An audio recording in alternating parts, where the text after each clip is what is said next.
Welcome back, everyone. Today, I'm going to be giving you guys my thoughts on the art of storytelling with Greg Hurwitz and Dr. Andy Martin on the Peterson Academy. This is now the 12th course that I've completed on the Academy, and it's obviously the 12th course that I'm now reviewing, so you guys can go check out my 11 other reviews if you haven't already, and I will be reviewing every single course on the Academy when I eventually finish them.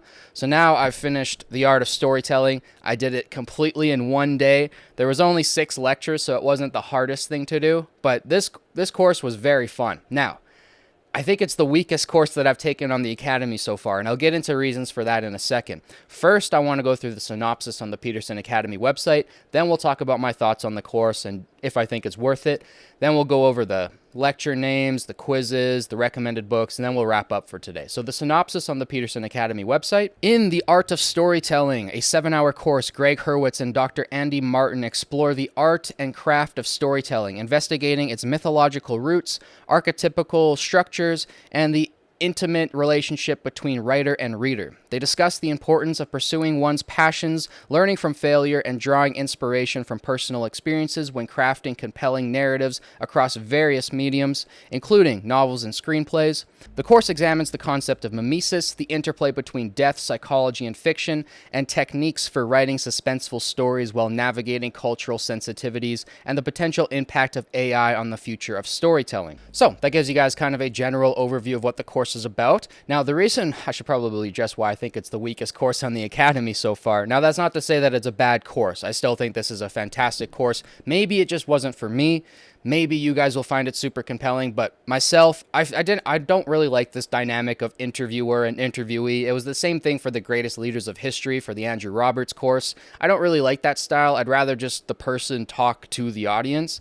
But I understand that not everybody on the Peterson Academy is a professor. They're kind of, masters of their own trade, so they kind of need somebody to guide them through these lectures, which is okay. The dynamic between the two was good at times. At other times, they had some clashing moments, not like in a crazy way where you're like, oh my God, I can't believe you just said that to the other guy. It's nothing like that. It's like very subtle stuff. But, the dynamic was all right between the two. It wasn't anything that I was like, man, these two get along so great. And you could tell that the interviewee and interviewer are like best friends and they know each other.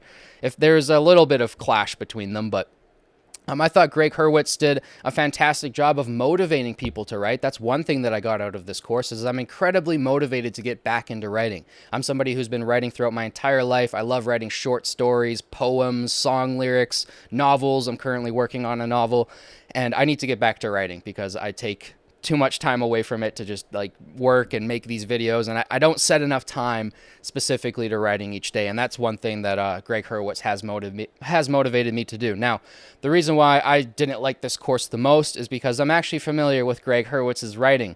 I've been reading Batman since I was a little kid. Greg Hurwitz took over Batman for the New 52 run, I believe, somewhere like 2008 to 12. I forget exactly when his run was, but I remember not really liking his run with Batman.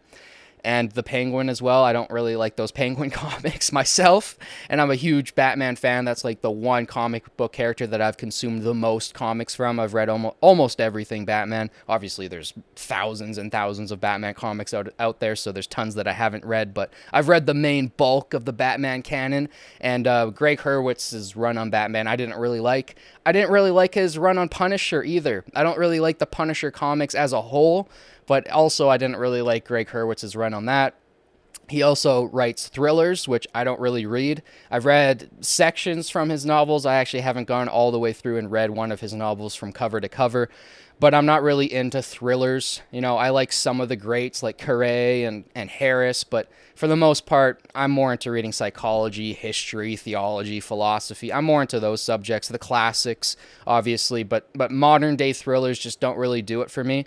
And I find the way that Greg writes is just very overly worded. To give you an example, they highlight a section of his writing towards the end of this course, and there's like this section where this character is like rolling up their sleeve past their deltoid, and I'm like, you don't need to use the word deltoid there. You can just use the word arm. If you could simplify the language, it's actually better. If you read the classics, I know Dostoevsky and Tolstoy were writing in Russian, so it's been translated, but you read the greatest writers of all time, and they use a lot of simple language because it's better to use a simple word when you can, in my opinion. I find that he overcomplicates his writing a little bit. But besides those minor critiques, I still think he's a fantastic writer. He's obviously better than me, and he's written a ton of stuff. He has so many. You look at his bibliography on Wikipedia, and it's quite a long list. He's written a lot. He writes about a book a year for his like X series, his Orphan X series. I haven't read any of the books, and I don't plan to be completely honest, but his output is quite insane. So to hear from a writer himself makes the course compelling, right? If you were just getting this from a traditional professor who's actually never written anything successfully, it makes for a different dynamic. When you have somebody telling you or expressing the art of storytelling and telling you their experiences with how to craft a good story, you're hearing it from a real writer. It makes for a different dynamic, and that's really cool. However, throughout the entire course, they're always breaking down Greg Hurwitz's works, and that was a little bit annoying to me. Now, some people might really like that. They might really like the author breaking down their own works because there's an intimate relationship there, right? And they actually know their works very well. But if I'm getting a art of storytelling course, I kind of want the professors to go, or the people doing the course at least, to go over the greatest works of fiction of all time. Like, they kind of briefly mention James Joyce, and I'm like dive into Ulysses and like pull that apart. Like, pull apart the greatest works of fiction. That's what I would like to see. For Greg Hurwitz to just pull apart his own stories throughout the whole series of lectures, I found it to be kind of, it's a great way to sell books, I guess. Like, this course is definitely going to sell Greg Hurwitz some books, but for me, I was just, yeah. It wasn't the course for me. So for me, I didn't really vibe with this course.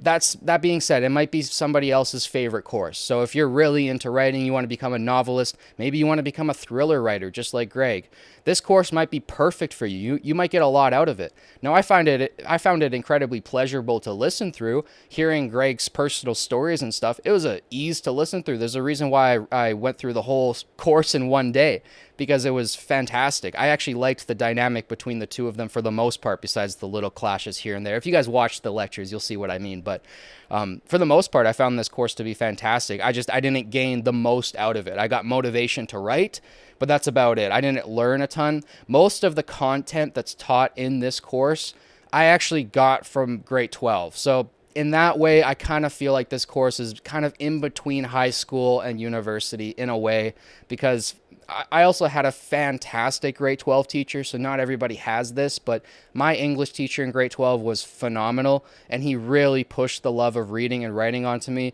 He was a big reason on why I kind of killed my dream to become a professional MMA fighter, and I focused more on, developing this channel and writing and pursuing my more intellectual pursuits. It was mainly because of that teacher.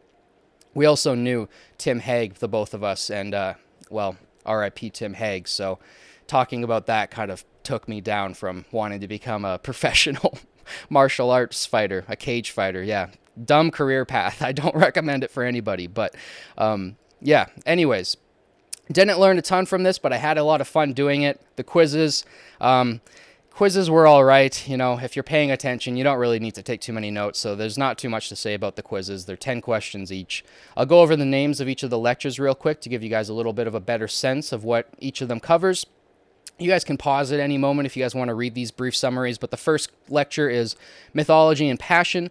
The second lecture is Crafting Stories. The third is Mimesis in Fiction. The fourth is Compelling Fiction. The fifth is Suspenseful Writing. And the sixth is Narrative Mastery. So, those are the lectures. Now I'm going to go over the recommended books real quick. So the recommended books are Orphan X by Greg Hurwitz, New Think by Hurwitz, Diodado, and Lugridge. I'm sorry, I butcher names on this channel so many times. It's so bad. And then we have Researcher Said Nothing by Andy Martin. So a book from each of the people who run this course, and obviously that third book there is by Hurwitz and a couple other writers. I'm not the most interested in reading these books, if I'm going to be completely honest, and if Hurwitz or Dr. Andy Martin are watching this, I apologize if it seems like I absolutely hated your course. I didn't. I found it fantastic. I recommend people go watch it. Is it worth it? Absolutely. It's just, for me, this was a lot of stuff that I already knew. This was stuff that I was taught to by a great teacher that I had earlier in my life. And I'm not the biggest fan of Hurwitz's writing myself, but that's just me. Some other people might love his writing. I'm not saying he's a bad writer. It's just not my style. So that's about everything that I have to say about this course today. Yeah, this is kind of like the first review that I've done that's like semi-negative, so it doesn't feel great. I don't like making negative content.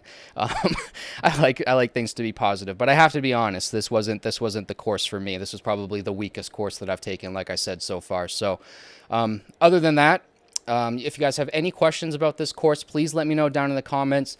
As always, try not to ask anything that's like too specific about the courses or about the lectures in the course. I don't want to spoil anything. I do want you guys to go take this course if you're interested. Like I said, I think it's a fantastic course. I think it's for other people. I just don't think it's for me.